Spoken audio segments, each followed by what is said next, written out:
कैसे जाने ये नॉर्मल हेयर फॉल है या गंजेपन की शुरुआत है।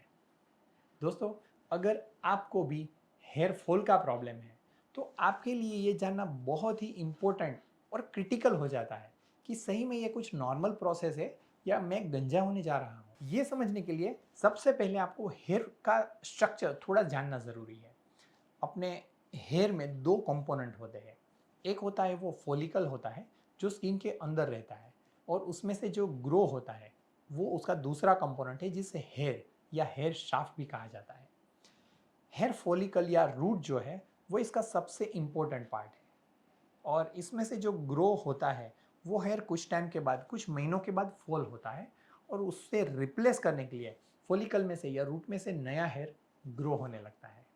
और इस तरह से हमारे स्कैल्प पे सारे ही हेयर अलग अलग टाइम फेज में, ग्रोथ साइकिल में ग्रो होते हैं और फॉल होते रहते हैं।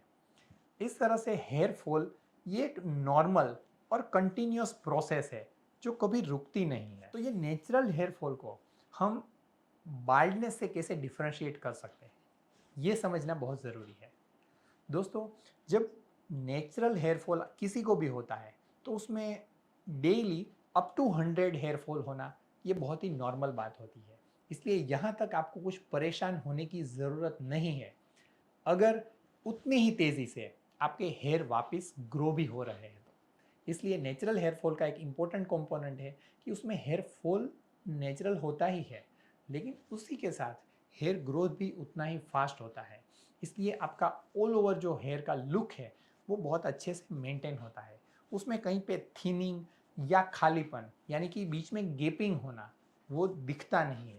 स्काल्प स्किन विजिबल नहीं होती है। हेयर लाइन बहुत अच्छे से मेंटेन होती है। हालांकि कई बार ये नेचुरल हेयर फॉल एक्सेस भी हो सकता है, जैसे कि कोई पर्टिकुलर सीजन में एक्सेस हेयर लॉस होना, या कुछ डाइटरी कॉम्प्रोमाइज़ आपके लाइफ में चल रहे हैं तो उसकी वजह से एक्सेस हेयर फॉल होना, या कुछ स्ट्रेसफुल इवेंट आपकी लाइफ में बनी है जिसमें आपका कुछ साइकोलॉजिकल स्ट्रेस हो सकता है, आप अच्छे से स्लीप नींद नहीं ले सकते हैं, उस वजह से आपका हेयर फॉल होता है, या कुछ पर्टिकुलर फिजिकल स्ट्रेस है जैसे कि कुछ सर्जरी के बाद या कुछ मेजर एक्सीडेंट या ट्रॉमा के बाद, कोई मेजर डिसीज़ के बाद एक्सेस हेयर फॉल होने लगना।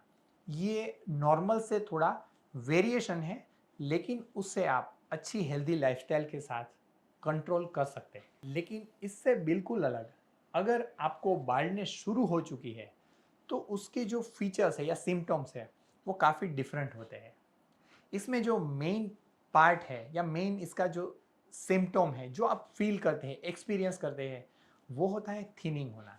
बाल बहुत थिन होने लगते हैं, के बीच में गैप होने लगता है। मेरे पास काफ़ी लोग ऐसे आते हैं कि जो कहते हैं कि सर मेरे हेयर फॉल ज़्यादा नहीं हो रहे लेकिन थिनिंग बहुत हो गया है, यानी कि उसका जो ग्रोथ है वो बहुत ही स्लो डाउन हो जाता है। इसलिए बालों के बीच में गैप ज़्यादा दिखने लगता है। कई बार फ्रंट पार्ट से मेनली हेयरलाइन रिसीड होने लगती है, और पर्टिकुलरली ये जो दोनों कॉर्नर्स है वहाँ पे वो बहुत शुरू में विजिबल होने लगता है कि वहाँ पे थिनिंग स्टार्ट हो जाता है। जो नॉर्मल स्किन के साथ जो हेयरलाइन का जंक्शन है वहाँ पे हेयर इतने बारीक रोंगटे जैसे होने लगते हैं और उसका ग्रोथ नहीं होता है। तो ये सजेस्ट करता है कि आपको बाल्डनेस शुरू हो चुकी है। ज़्यादातर केसेस में इसमें कुछ ना कुछ ऐसी फैमिली हिस्ट्री भी होती है कि आपके कुछ फैमिली में फादर को, ग्रैंडफादर को या कोई मेल एडल्ट को इस तरह का बाल्डनेस ऑलरेडी है और आपको वो अर्ली एज में शुरू होने लगा है।